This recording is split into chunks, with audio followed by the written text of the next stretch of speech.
नयन प्रतिगामी भ्रमतु मे गुरुवाबंधनो नित्यं ज्ञान दर्शनायका चारित्राणां मेरा मोक्ष मार्ग देता।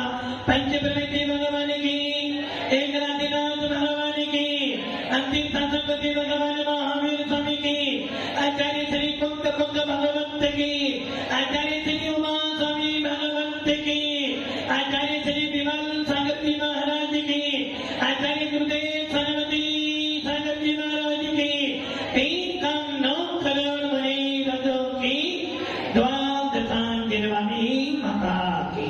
बोले राष्ट्र दिव्य तपस्वी आचार्य 108 से सुंदर सागर जी गुरुदेव की, गुरुदेव की, गुरुदेव की। भव्य आत्माओं, थोड़ा सा व्यायाम कर लिया आप लोगों ने, जिस व्यायाम को करने से मस्तक स्फुरायमान होता है, ऐसा व्यायाम आप कर बैठे हो। और अभी मस्तक बढ़िया होगा, यदि मस्तक बढ़िया होगा तो अच्छी सोच रखोगे, और अच्छी सोच रखोगे तो बुरे परिणाम नहीं बनेंगे, और जब बुरे परिणाम नहीं बनेंगे तो तुम्हारा भाग्य हमेशा चमकता रहेगा। भगवान महावीर का शासन मिला है, और अंतिम कृतेश भगवान महावीर जिन्होंने 30 वर्ष तक हम सबको उपदेश दिया है, ऐसे भगवान महावीर जिनके समूह शरण में आने के बाद आत्मा को आत्मनिर्भरता बनाया जाता है। अभी आप था सुन रहे थे, आत्म निर्भरता, स्वतंत्र बनो, अपने ऊपर निर्भर हो, दूसरों के ऊपर कब तक चलते चले जाओगे। और भगवान महावीर का शासन भी यही कहता है, दूसरों की वस्तुओं पर अपना अस्तित्व मत देखो, दूसरों की वस्तुओं को देखकर अपना मूल्य मत करो। राजू जी, आपका कोई मूल्य है? हमारा एक बहुत बड़ा मकान है, एक बेटा और मैडम भी एक, आपकी है ना? आपकी तो है ना? ये सब वस्तुएं आपकी हैं। यदि ये वस्तुएं आपकी हैं तो आपका कोई अस्तित्व नहीं है। वस्तुओं से अस्तित्व नहीं होता है। यदि वस्तुओं से अस्तित्व होता तो राजकुमार महावीर के घर में कोई कमी नहीं थी। आदिनाथ भगवान जो तीर्थंकर थे, 84 खंड का महल था। कितने खंड? 84। हाँ डॉक्टर साहब जी, कितना मंजिल मकान बनाओगे? हाँ साधना जी, कितना मंजिल मकान है? 2 मंजिल। अब पवन जी का 2 मंजिल, प्रेरणा जी का 3 मंजिल। और वहां कितने मंजिल है? 84 मंजिल का भवन है। तो यदि वस्तुओं से मूल्य होता तो आदिनाथ सबसे ज्यादा अमीर होते। कि तो भव्य आत्माओं, साधु संतों की कीमत धन संपत्ति से नहीं होती। साधु संतों की कीमत उनके आचरण से, उनके ज्ञान से होती है। इसलिए भव्य आत्माओं, यदि भगवान महावीर का परिचय देते हैं, आदिनाथ का परिचय देते हैं, या खुद का परिचय देते हैं, तो उनके पास कुछ भी नहीं था जिनसे अपना मूल्य समझते हो, किंतु इनके पास वो वस्तुएं थी जिनसे परमात्मा बना जाता है। इनके पास वो चीजें थी जिनको देखकर एक आत्मा परमात्मा बनने के मार्ग पर जाता है। इनके पास में था सच्चा ज्ञान, इनके पास में था सच्चा चारित्र, इनके पास में था अपनी आत्मनिर्भरता, इनके पास में स्वयं सेल्फ थे। और जो अपने पे अनुशासन करता है वही शासनपति बन सकता है। आप देख लो, हर नेता जब वोट लेने आता है तो क्या करता है? महेंद्र जी क्या करता है, घर घर जाता है, यहाँ तक कि जो काम नहीं करने होते वो सारे काम भी कर कर आता है, और जब जीत कर आता है तो किस पे शासन करता है?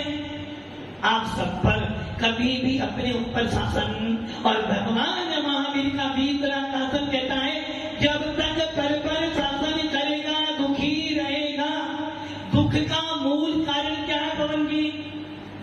पवन जी सोच रहे हैं समाज में चला रहा हूं, घर को चला रहे हो, आपके बिना तो घर में कोई काम, राइट? घर कौन चला रहा है? पवन जी के बिना तो कोई काम। बोली बोलनी हो तो पवन जी की परमिशन चाहिए, कहीं जाना हो तो पवन जी की परमिशन चाहिए, और कुछ देना है तो भी। तो ये ध्यान रखना, पर के ऊपर शासन करने से दुख मिलता है, कटाएं बढ़ती है, अहंकार को चोट लगती है। और स्वयं पे शासन करने पर, स्वयं पर अनुशासन करने से समता परिणाम आते हैं।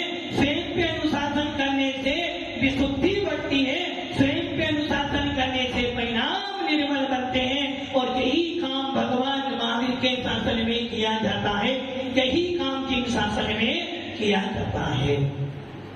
अभी आप सुन रहे थे सेल्फ डिपेंड में होना चाहिए, सेल्फ बनो।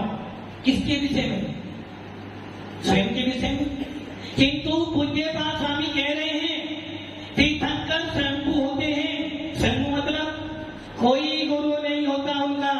तीर्थंकर कभी पढ़ने लिखने नहीं जाते हैं, और आप पढ़ते पढ़ते जीवन बिताते तो फिर भी कुछ नहीं पढ़ पाते हो। तीर्थंकर कभी स्कूल नहीं जाते हैं, तीर्थंकर का कोई गुरु नहीं होता है, किंतु भूल भव का परिचय देखते हैं तो कोई ना कोई तीर्थंकर भी किसी ना किसी गुरु के पास में गए थे। आचार्य पूज्यपाद स्वामी ने इष्टोपदेश में लिखा है, सेल्फ बनो, अपने ऊपर निर्भर हो, आत्मनिर्भरता लाओ। और हमारा भारत देश भी कहता है भैया स्वतंत्र हो, आत्मनिर्भरता बनो। कब तक विदेशी वस्तुओं का इस्तेमाल करते रहोगे? स्वदेशी लाओ, विदेशी छोड़ो। किंतु महात्मा गांधी मर गए, किंतु विदेशी वस्तुओं का आना जाना बंद। पूज्यपाद स्वामी कहते हैं, गुरु उपदेशाभ्यासात् संवित्तेश्वरा परांतरम जानाति यथा जानाति मोक्ष सौख्यम निरंतरम। यदि तुझे मोक्ष मार्ग जानना है, यदि तुझे आत्मा का ज्ञान प्राप्त करना है, यदि तुझे आत्मा की परीक्षा करनी है, यदि तुझे अपने अस्तित्व की परीक्षा करनी है, तो कहाँ जाना पड़ेगा? कहाँ जाना पड़ेगा? स्वयं में नहीं जाना। अभी एक बच्चे ने, एक स्टूडेंट ने सीए की पढ़ाई पूरी करी और वो फर्स्ट आ गया, पढ़ाई पूरी हो चुकी है, अब उसको कहाँ जाना है? कहाँ जाना है? सीए पढ़ चुका है, अब उसे जॉब करने जाना, पहले वो कहाँ जाएगा? पहले उसको किसी ना किसी अनूठी सीए के पास में 6 महीने तक ट्रेनिंग लेनी पड़ेगी। एक बच्चा डॉक्टर बन चुका है, डॉक्टर बनने के बाद उसे अपना बहुत अच्छा क्लिनिक खोलना है, पवन जी ने खुलवा भी दिया है, किंतु अभी मोहर गवर्नमेंट की मोहर तो लग गई है, किंतु अभी डॉक्टर की मोहर बाकी। अभी उसे कहीं ना कहीं रहकर 6 महीने साल भर तक प्रैक्टिस करनी पड़ेगी, पीजी में जाकर जाना पड़ेगा, जब जाकर उसको लाइसेंस मिलेगा कि ये डॉक्टर। एक वकील बन गया है, बकाया पढ़ते पढ़ते एलएलबी पास कर चुका है, उसके बाद भी सीधा कोर्ट में एंट्री। पहले किसी ना किसी अनूठी वकील के पास में रहना पड़ेगा। वैसे ही यदि तुझे आत्मा में उतरना है, यदि तुझे अपने आप को जानना है, यदि तुझे सुखी होना है, यदि तू शांति को चाहता है, तो कहाँ कूदना पड़ेगा? पहले ही कहाँ कूदना पड़ेगा? अपने अंदर नहीं, पहले किसी अनूठी गुरु के पास में जा। गुरु उपदेशाभ्यासात् संवित्तेश्वरा परांतरम। पहले किसी गुरु के पास में जा और उस गुरु के पास जाकर आत्मा का बोध सीख, गुरु का उपदेश सुन और फिर अपना अभ्यास कर, तो तुझे आत्मा की संवित्ति हो जाएगी। जानाति सा जानाति मोक्ष सोक्षम निरंतर। और ऐसा व्यक्ति गुरु के उपदेश से, अपने अभ्यास से, गुरु का उपदेश सुना, अपनी मेहनत की, अपना पुरुषार्थ किया, तो अपने पैरों पे खड़ा हो गया। घुटनों के बल चलते चलते पैर खड़े हो जाते हैं। छोटे छोटे नियम भी एक दिन बड़े। जितने गुरु की उंगली पकड़ ली, बच्चा जब पैदा होता है तुरंत दौड़ने ही लगता है। पहले माँ की उंगली पकड़ता है, धीरे धीरे धीरे माँ चलाती है, और जब माँ देखती है कि बेटा बड़ा हो गया है, तो उंगली छोड़ देती है, छुड़ा लेता है, छोड़ देती है, छुड़ा लेता है। नैना जी, अच्छा ये बताओ, जब आप घर में थे, कुंवारे थे, माँ के पास में, तो आपने उंगली छोड़ी थी क्या पकड़ी थी? पकड़ी थी। और जब शादी हुई तो क्या किया? उंगली छोड़ दी। आपने छोड़ी या माँ ने छोड़ी? नहीं, गलत कह रहे हो। माँ के लिए तो आज भी नैना बेटी ही है, किंतु बेटी ने क्या कहते, मम्मी मेरे घर में बहुत सारा काम है। माँ की ने तो उंगली आज भी पकड़ी है। जब भी पियर जाओगे माँ की आंखों में, तो फिर भी। इसलिए मोक्ष मार्ग पर शिष्य जब बड़ा हो जाता है, तब गुरु कहता अपने पैर पे खड़ा हो, किंतु गुरु कभी उसकी उंगली छोड़ता नहीं। इसलिए भव्यात्माओं, आत्मनिर्भरता बनो, अपने पैरों पे खड़ो और अपना अस्तित्व अपने गुणों से है, पर की वस्तुओं से हमारा अस्तित्व नहीं है। इसलिए भगवान महावीर कहते हैं, आलम्बन को ले, साइकिल चलाना सीख, किंतु साथ में एक व्यक्ति भी रख। जो लोग क्रिकेट देखते हैं, राजू जी, क्रिकेट देखते देखते आनंद आता है। एक अच्छा बैट्समैन बनने के लिए, एक अच्छा बॉलर बनने के लिए एक कोच होता है, और वो कोच क्या करता है? डांट के मारकर तुम्हें योग्य बनाता है, और जब तुम योग्य बन जाते हो, वो कहता बस मेरा काम, अब तो अपने आप आत्मनिर्भरता है, अपना मैच। वैसे ही इस मोक्ष मार्ग पर भी गुरु तुम्हें योग्य बनाते हैं, और तुम्हें योग्य बनाकर छोड़ देते जाओ, मैं अपनी आत्मा, मैं तो जा रहा हूं मोक्ष में, अपने पैरों पे खड़ा होना। भगवान महावीर ने भी इंद्रदूति गौतम को अपने सानिध्य में रखा और 30 साल तक उपदेश सुनाया, और जब वो मोक्ष में गए तो कह गए, देख मेरी सीट पर तू बैठकर धर्म का शासन करना। अभ्यात्माओं, चर्चा तत्वां सुख पर चल रही है, और हमारे पूज्य पास स्वामी, जिनका मैंने अभी श्लोक बुलाया था, इष्टोपदेश का, ऐसे पूज्य पास स्वामी ने उस तत्वां सुख पर सर्वार्थ सिद्धि लिखी। ऐसे पूज्य पास स्वामी जिन्होंने देवनंदी नाम प्राप्त किया। जब मुनि बने तो देवनंदी नाम मिला, और जब देवों ने पूजा करी, जिनके पैर को धोने से, जिनके पैरों को जल से धोने से लोहे का पाषाण, लोहे का बर्तन सोने का बन जाता था, ऐसे थे हमारे पूज्य पास स्वामी। और एक ध्यान रखना, जैन साधु कभी कमजोर नहीं होते हैं। शरीर से कमजोर हो सकते हैं, धन से कमजोर तो धन तो होता ही, तन से कमजोर हो सकते हैं, किंतु आत्मा से कभी कमजोर नहीं होते। सोनागिरी नाम सुना है? क्या नाम है? सोनागिरी किसने बनाया पता? एक मुनिराज ध्यान में बैठे थे, एक उनका गृहस्थ अवस्था का भैया आया, जो बन गया था नारायण नारायण, अर्थात हिंदू संत बन गया था। उसने सोचा मेरा भाई बहुत गरीब है, खाने को है नहीं, पहनने को है नहीं, जंगलों में रहता है, कल एक रसायन दिया, जिस रसायन से सोना बनाया जाता है। और जब उस गुरु के शिष्य रसायन लेकर आए, देखा महाराज को निर्गत मुद्रा में बैठे हैं, कोई आसपास में है नहीं और खाने को भी नहीं है, कपड़े भी नहीं है, रहने के लिए कोई मकान भी नहीं है। ये रसायन आपके भैया ने भेजा है अपनी गरीबी दूर करने का। किंतु ये ध्यान रखना, जो धन संपत्ति के पीछे भागते हैं वो वीतराग शासन के अनुयायी नहीं हो सकता। भगवान महावीर की मुद्रा को धारण करने वाला तो कभी भी किसी वस्तु के पीछे नहीं भागता, वो तो मात्र अपनी आत्मा के अंदर उतरने का प्रयास करता है। उस मुनि ने सुना, तुम्हें सोना चाहिए ना, इस रसायन की जरूरत उनको होती है जो माया जारी करते हैं, आपको सोना चाहिए। उस आचार्य भगवंत ने जिस शिला पर बैठे थे उनके सामने एक बहुत बड़ी शिला थी, यदि आपकी दृष्टि जहां तक ऊपर जाए उससे भी ऊंची शिला थी।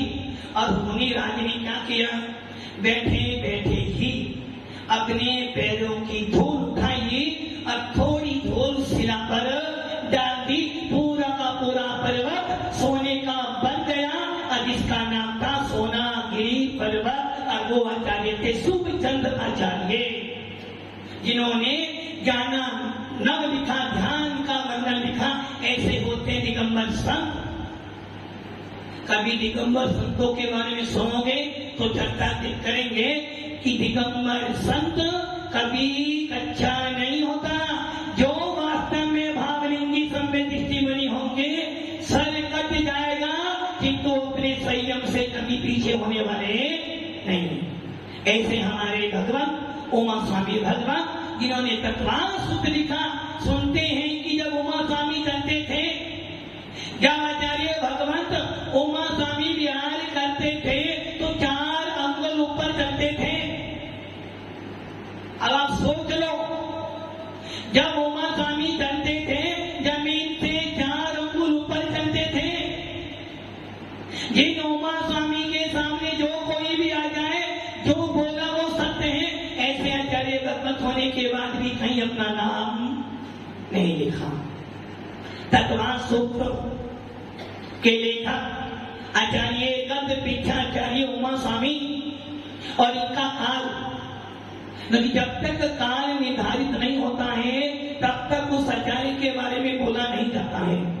तो ये तो सुनिश्चित है, शुरू से विवाद चला है कि ये व्यक्ति कब हुआ, आप कुछ बोलते हो और आप कुछ कहते हो। कि हमारे पूर्वाचार्य इतने निरलिप्ति थे, कभी अपना परिचय नहीं लिखते थे। आचार्य भगवान उमा स्वामी के बारे में आता है कि वो वीर निर्माण 571 में उत्पन्न हुए, अर्थात उमा स्वामी का काल वीर निर्माण संवत 571 आता है। अर्थात विक्रम सदी या विक्रम संवत लेते हैं तो 101 और एक साथ और मिलता है भूतजन बोधन, जिसमें लिखा है वीर निर्माण संवत 770। 2 मत लिखते हैं। कुछ भी हो, थे उमा स्वामी जिन्होंने तत्वान सूत्र लिखा। और मैंने कल भी बोला था, दिगंबर जैन शासन में 2 आमनाएं चलती हैं, दिगंबर और कपड़े वालों, और उन दोनों में तत्वान सूत्र मान्य हैं। दिगंबर आमनाओं में 357 सूत्र हैं और 57 आमनाओं में 344 सूत्र हैं। कितने सूत्र हैं?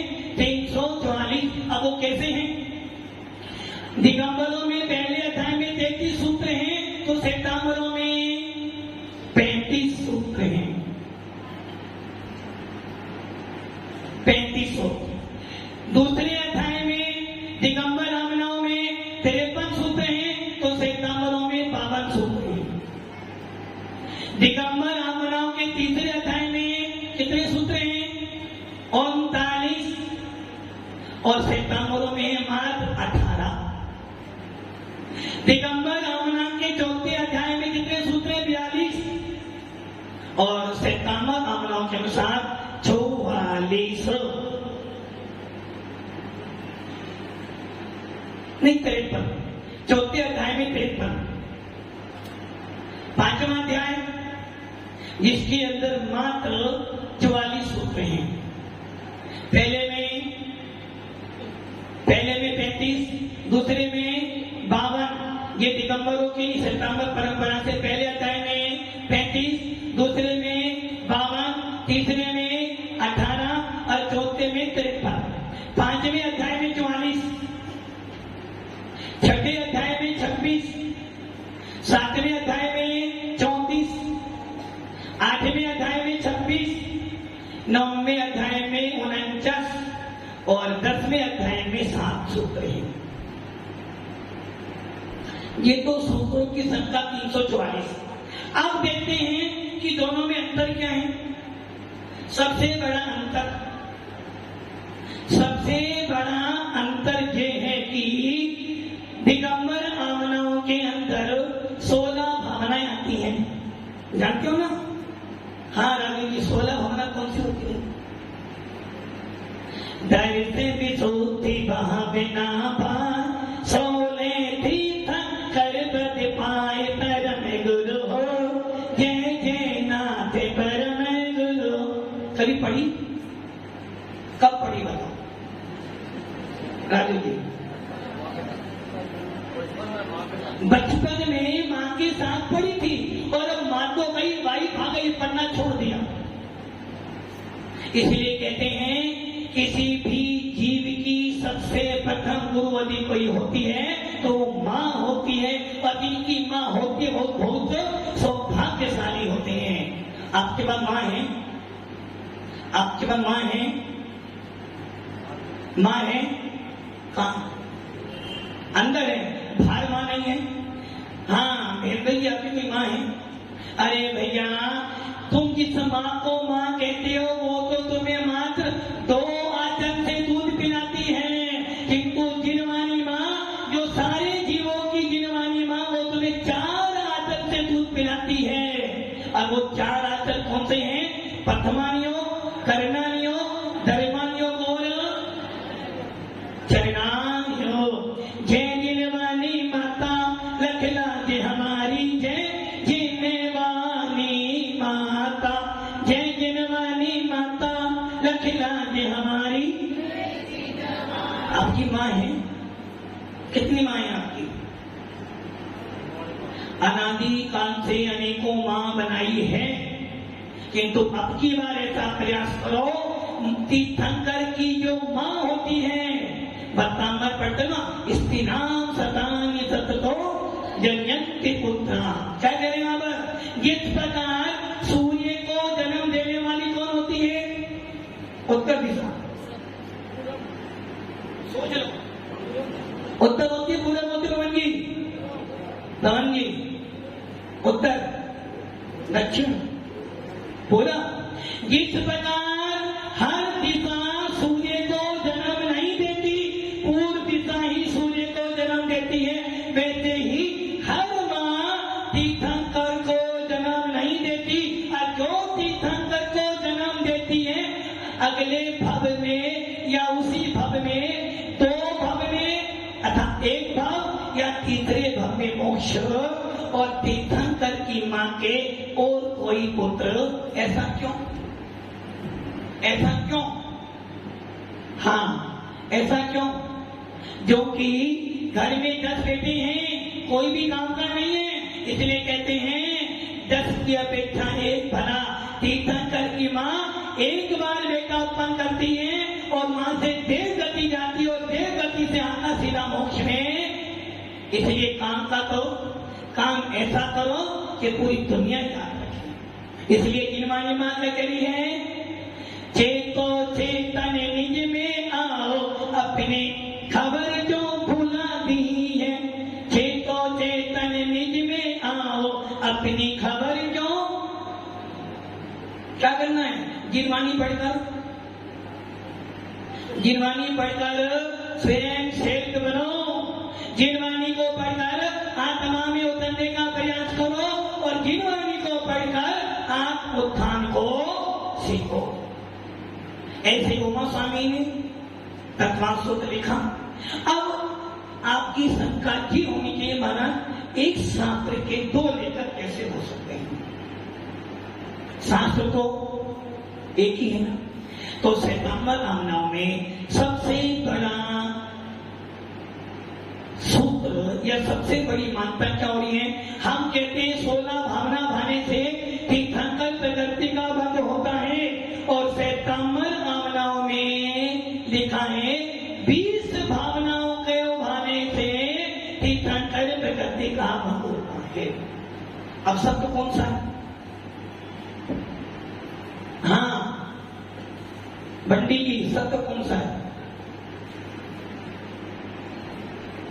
सत्य कौन सा है? हाँ क्या करें, क्या देखें?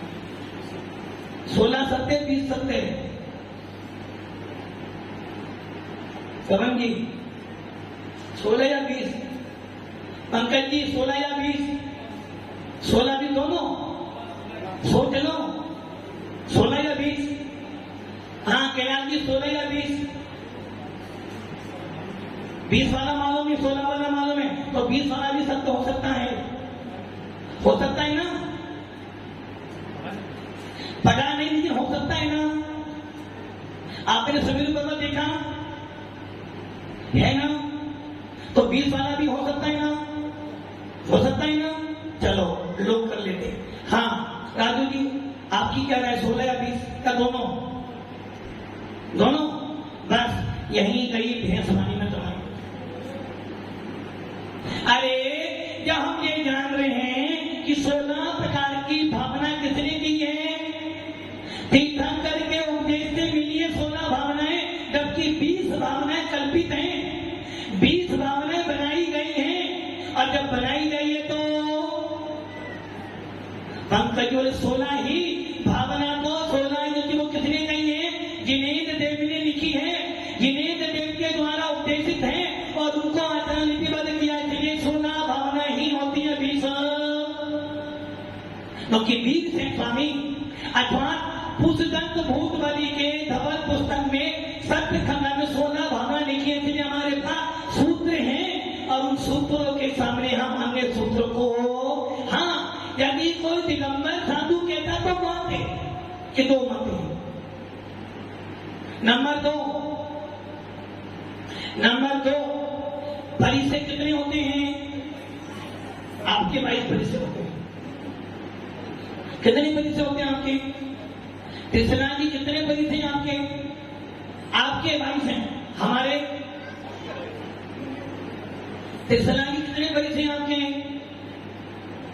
नहीं पता। हाँ जो पीछे भैया बैठे चश्मे वाले, आपसे यहाँ कितने परिचय हैं आपके? कोई परिचय है नहीं आपके? परिचय तो होंगे ना, पता नहीं। अच्छा हमारे बताएं कितने हमारे? कितने बोलते? 22। हाँ बंडी जी कितने परिचय हैं आपके? हमारे कितने? देखो कितना भोला प्राणी, कितना भोला। मतलब कि मुनियों के बारे में सारी हिस्ट्री जानता है, अपने बारे में। अरे भैया आचार्य भगवंत कहते हैं श्रावक के तो अनगिनत परिचय, हर दिन परिचय, हर क्षण परिचय में कितना परिचय मैंने सहन करना। क्या सहन करते? कभी घर वालों की, कभी पियर वालों की, कभी दोस्तों की, कभी नौकरों की, कभी होम मिनिस्टर की, पवन जी, और कभी महाराज की भी सुनते हो और कभी सुनाते भी। किंतु मुनि राजों के मात्र 22 परिचय। कितने परिचय? 22। और तुम्हारे अनंत अनंत परिचय सहते हो, फिर भी संसार में घूमते हो। कभी ये जाना है, कभी वो जाना है, कभी ये जाना है, कभी वहां जाना है, कभी धन कमाने जाना तो कभी भूखा रहना। कितने परिचय? और यदि महाराज के पास जाना हो तो पहले घर से ऑटो में जाओ, ऑटो से स्टेशन पे जाओ, स्टेशन पे पहले देखो मेरी सीट कहां पर है, उसके बाद लंबे सफर से भूख प्यास सहन करके उतरो, फिर इसका करो, फिर ऑटो से आओ। कितनी मेहनत करते हो आने के लिए, है ना बहन जी? और आने के बाद अभी महाराज ना बोले तो,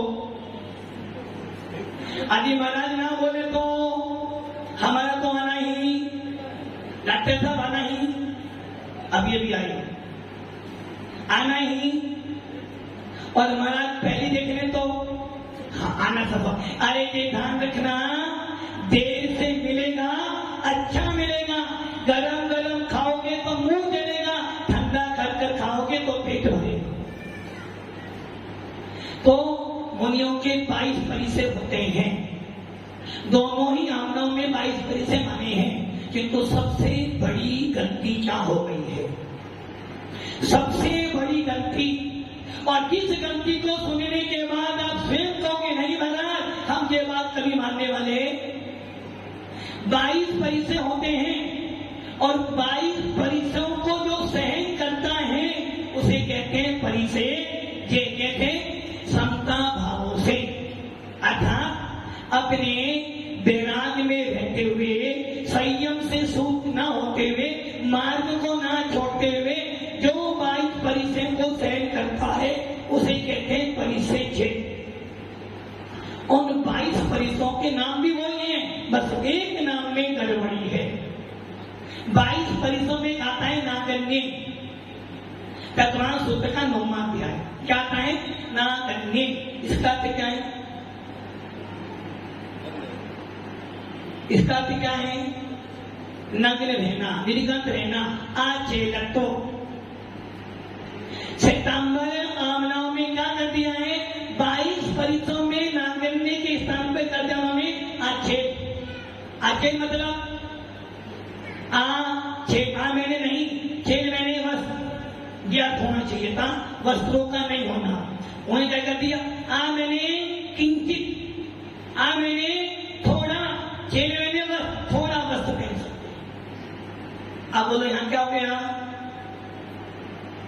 इस अचेल शब्द का अर्थ क्या होना चाहिए था, आचेलत, जहां मैंने नहीं, चेल मैंने वस्त्र, जहां पर वस्त्रों के लिए कोई भी स्थान नहीं है, उन्होंने क्या कर दिया, मैंने किंचित थोड़ा, चेल मैंने वस्त्र, जहां पे थोड़े वस्त्र पाए जाते हैं।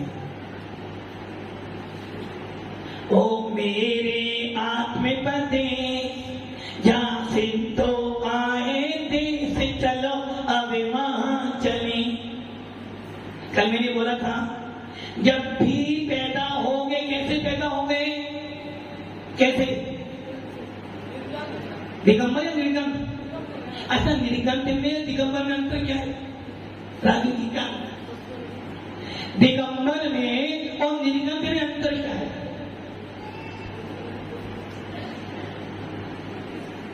नहीं पता, क्या करें, निर्गंध बिना वस्त्रों से आता है, दिगंबर वस्त्र पहनकर आता है। इसलिए कहते हैं पढ़ोगे लिखोगे बनोगे खराब, खराब आज की भाषा में, पढ़ोगे लिखोगे बनोगे खराब, खेलोगे कूदोगे बनोगे नवाब, होशियार नहीं। सूत्र क्या है, पढ़ोगे लिखोगे बनोगे नवाब, खेलोगे कूदोगे बनोगे गवार।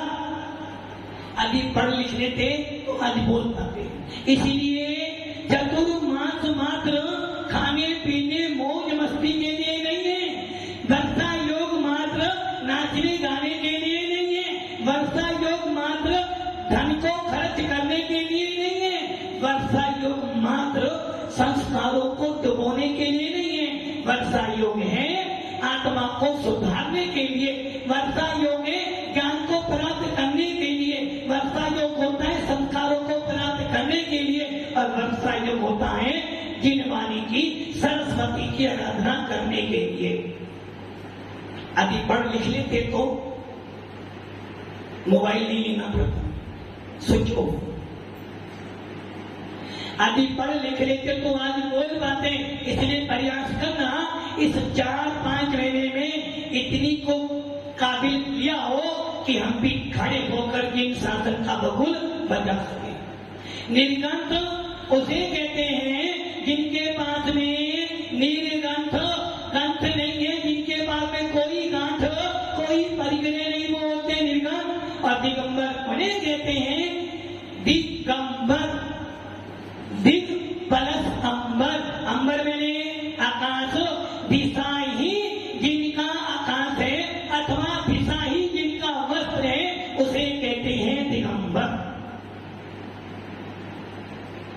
अब लोग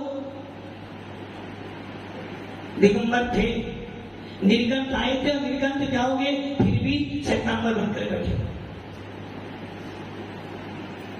मात्र आचेल शब्द दिया है और इस आचेल शब्द से वो क्या कह रहे हैं, जिनके पास सोने से वस्त्र पाए जाते हैं वो साधु होते हैं।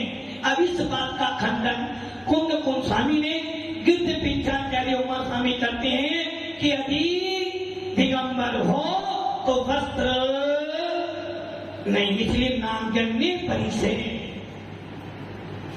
और वो क्या लिखते हैं, हम सब जानते हैं और नहीं जानते तो सुन लो, 22 परिचय होते हैं और एक मुनि एक समय में मात्र 19 परिचय को सहन करता है। कितने? 19। कैसे? शीत और उष्ण में से कोई एक ही होगा, दोनों इस समय में हो सकते हैं क्या? हाँ जी, प्रतिकादी दोनों हो सकते हैं क्या? एक ही समय में आपको ठंड लगे, गर्मी लगे, हो सकता है कैसा? एक ही होगा। बैठना, चलना और सोना तीनों एक साथ हो सकते हैं, हो सकते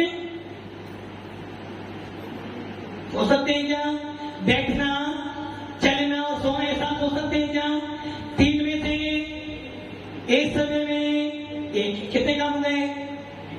शीत उसमें से कोई एक काम करा, चलना मैंने चलिया, बैठना मैंने निसत्या और शयन 3 में से एक ही हुआ, 2 ने कम करे, 2 + 1 3, तो 22 - 3 19।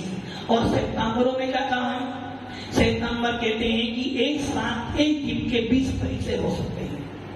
उन्होंने क्या करा, शीत उस समय से तो एक ही लिया, किंतु चलिया निसत्या में से एक, ये अंतर मिलता है। नंबर 3 सबसे बड़ा अंतर, एक को कौन सा बड़ा अंतर हो गया? आचेलन वाला।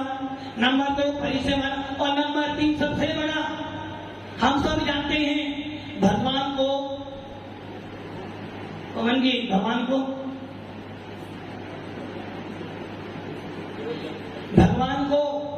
कैलाश जी भगवान को, वो कह रहे दूध नहीं पीते, भगवान दूध नहीं पीते। ये बात अलग है।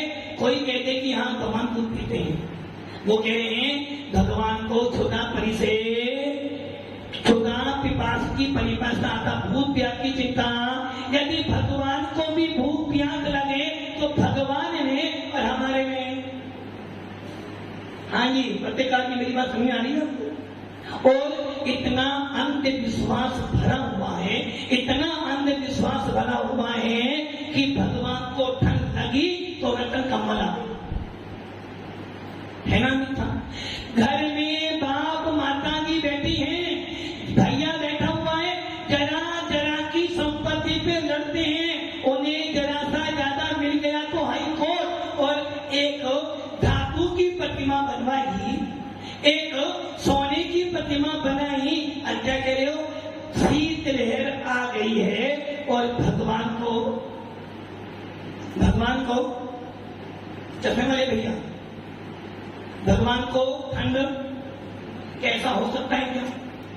आपने अपने पापा की मूर्ति बनाई, पापा मतलब अभी नहीं, जब वो ऊपर चले गए, बंगा की बनाओ तो चढ़ाई जाएगी। आपने पापा की मूर्ति बनाई और दिसंबर का महीना अगर पोष का मान गया तो क्या उस मूर्ति को ठंड लगेगी? क्या नहीं लगेगी? क्या पापा के लिए अच्छी सी रजाई बनाओगे?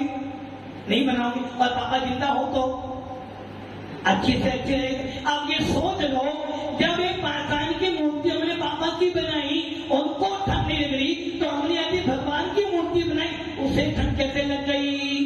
तो इससे मालूम पड़ता है अंधविश्वास बड़ा हुआ, भगवान को भूख लगती है। पक्का खाते हैं? अरे ये तो सारे पंडित लोग अपनी पेटी भरते हैं, भगवान नहीं खाता है, क्योंकि देवी देवताओं को तो मानसिक आग होता है, मन में भाव आए और हार हो गया, और हम कहें भगवान को भोग लगाएंगे। क्या है मानता एकदम? आप बताओ। उसी प्रकार की मान्यताएं चैतन्य रामनाव में भी है कि वो कहते हैं 13वें गुलिस्तान में जो औरत होती है, केवली भगवान होते हैं, उनके कबला हार होता है। आप मानोगे क्या? पवन जी किसे कहते कबला हार? पवन जी आपको कबलाहार होता है? कैसे पता? कहां से गलत बोल रहे हो? आपको कबलाहार किसे कहते हैं?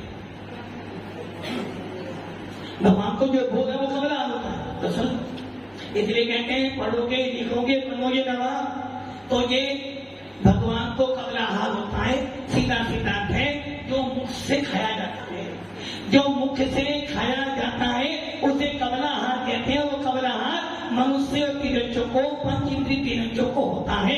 इसलिए कबलाहार किनको होता? मनुष्य और तिरंजों को, जो मुख से खाया जाता है। और किसी भी अनंत भगवान को कबलाहार, जो जो भगवान है उन्हें हार। इसलिए भव्य आत्माओं कुछ मान्यताएं बताएंगे, कुछ मान्यता भी बाद में बताएंगे। अभी तत्वान सूत्र शुरू नहीं हुआ, अभी तो आपकी मात्र प्रस्तावना चल रही है। और प्रस्तावना समझ जाओगे तो भेद समझ जाओगे। इसलिए धीरे धीरे समझो और समझ के अपना मोक्ष मार्ग पसंद करो। ओम नमः शिवाय।